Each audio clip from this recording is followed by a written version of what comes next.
Hi everyone, this is Warren. Welcome to Dynasty Decoded. Last time, we talked about how Shun became the new son of heaven. Before continuing Shun's story, we must turn the clock back to the aftermath of Gun's punishment. Although Yao had accepted Shun's recommendation and exiled Gun to Mount Yu, hoping that he would reflect upon his mistakes, heaven viewed the matter very differently. The heavenly emperor had no intention of letting the theft of a divine treasure go unanswered. If I allow this offense to pass unpunished, he thought, what will prevent others from stealing the treasures of heaven? In his eyes, justice demanded an example. So he dispatched Zhurong, the god of fire, to Mount Yu with a single command: execute Gun. According to one tradition, after his death, Gun transformed into a great yellow bear and disappeared beneath the waters. Another version tells that he became a golden dragon and ascended into the sky. Whichever version one chooses to believe, Gun's life had come to an end. Sometime later, news of his death reached Yu through Shuhei and Dazang. Not long afterward, another unexpected event unfolded. A delegation arrived at Yu's home. "We come by order of Emperor Yao," they announced. "You are requested to appear before him." Yu was taken aback. "Emperor Yao wishes to see me." Before he could ask further questions, the royal envoys escorted him directly to the imperial court. Why would the Son of Heaven summon the son of a disgraced exile? The answer lay years in the past. When Yu was still a child, he had once met Shun. At the time, Shun had no idea that the boy standing before him was Gun's son. What impressed him instead was something far more remarkable. Here was a child who spoke about flood control with astonishing clarity and understanding. The encounter remained in Shun's memory.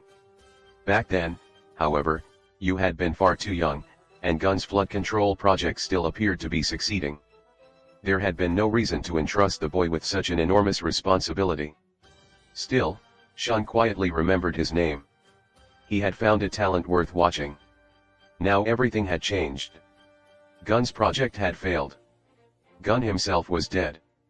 And by Shun's calculations, Yu had grown into adulthood.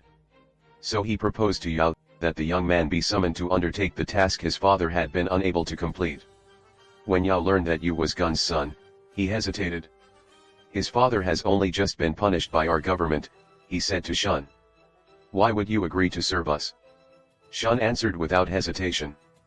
"I believe he will. When I met him years ago, he was still very young. But even then, I could see he was a man guided by reason rather than resentment. And more importantly, among everyone we know, he is the only one who truly understands the science of flood control. Whether he succeeds or fails, we must at least give him the opportunity." Yao considered Shun's words carefully. Then he nodded. When Yu finally stood before Yao and learned why he had been summoned, his first reaction was surprise rather than excitement. "I am only 15 years old," he replied respectfully. "How could I possibly shoulder such an enormous responsibility? Would it not be more appropriate to entrust this task to experienced ministers, such as Yao or Haoji? As for me, I would gladly offer whatever advice I can." Yao smiled. "You are no longer a child. The time has come for you to stand on your own. As for Yao and Haoji, they are outstanding ministers, but neither is an expert in flood control. It would be unwise to place those without specialized knowledge in charge of those who possess it." That said, Yao continued, "I have not yet reached my decision. First, I wish to hear your own ideas. Only then will I determine whether you are truly the right person." Yu then presented the findings from years of traveling across the realm.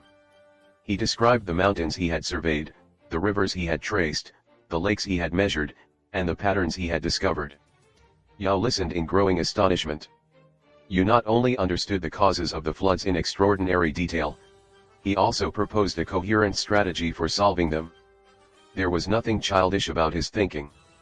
His analysis was methodical, practical, comprehensive. At that moment, Yao realized that Shun's recommendation had been exactly right. "If we follow your plan," Yao asked, "and cut channels through the mountains while dredging the rivers, how many workers will you require? And how many supplies?" Yu answered honestly. "My father once told me the same thing. A project of this scale will demand enormous manpower and vast resources. But during my journeys over the past several years, I have encountered 7 heavenly generals and 7 earthly generals. They are divine beings. If they are willing to lend their aid, I believe the work can be completed." He paused briefly before adding, "Even so, it will still require no more than 15 years. For the first time in many years, Yao saw something he had almost forgotten how to recognize. Hope. Yao could hardly conceal his excitement. 15 years. If Yu's estimate proved correct, the floods that had plagued the realm for decades might finally come to an end. The land could recover, the people could rebuild their lives, and peace might once again return to the empire. Without further hesitation, Yao reached his decision. "The responsibility for controlling the floods," he declared, "shall be yours." He then continued, "As for Haoji and Yi, neither of them is an expert in flood control. But both are exceptionally skilled in administration, logistics, and the management of resources. If you take overall command of the project, and they assist you in coordinating manpower and supplies, I believe this undertaking will succeed." Thus, following in his father's footsteps, Yu was appointed Minister of Flood Control. Haoji and Yi were assigned as his principal deputies. The 3 men began preparing for the greatest engineering project the realm had ever attempted. Before departing, however, Yu made one personal request. "There is one favor I wish to ask of your majesty. I was married only 4 days ago when I was unexpectedly summoned to court. Now I am being entrusted with this immense responsibility. Everything has happened so quickly that I have not yet had the opportunity to settle my affairs at home. And if my calculations are correct, I may be away for as long as 15 years. I ask only that I be allowed to return home briefly to explain everything to my wife and arrange my household so that I may devote myself entirely to this mission." Yao smiled warmly. "Of course. Go home. Take whatever time is necessary to put your family in order. Then begin your work." Yu returned home and explained everything to his wife, Nujiao of the Tishan clan. He told her why he had been summoned to court. He told her that he had accepted Yao's command. And he told her that he intended to complete the task his father had been unable to finish. "It may take 15 years, he said quietly. "While I am gone, I must entrust this household to you." Nujiao listened without complaint. Then she nodded. "You are doing this for all the people under heaven. Go without hesitation. I will take care of everything here. You have nothing to worry about." With his family settled, Yu set out on the journey that would define his life. His long campaign against the floods had begun. As Yao watched the expedition disappear into the distance, an old memory returned to him. Years earlier, the Queen Mother of the West had told Haoji that the person destined to conquer the Great Flood would not appear for another 30 or 40 years. Now, as Yao counted the years that had passed, Yu's age matched that prophecy almost exactly. Perhaps, Yao thought, he is the one she spoke of. If so, the people of the realm may finally have hope. But Yao himself would never live to see the outcome. While Yu was beginning his monumental task of controlling the floods, the aging emperor fell ill. Before the great work had truly begun, Yao passed away. Looking back upon Yao's reign, it was an era marked by remarkable achievements. Under his rule, terrifying monsters had been defeated one after another. The realm had been protected from threats that once seemed impossible to overcome. Yet despite all those victories, one great regret remained.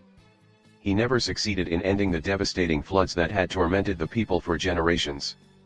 Now the burden would pass to his successor. Could Shun, together with the young Yu, accomplish what even the Queen Mother of the West had once declared impossible, a flood that, in her words, was heaven's will and one for which nothing could be done? And how will this story unfold? You'll have to wait until next time to find out. Thanks for coming to my show. I hope you enjoyed today's story. See you next time.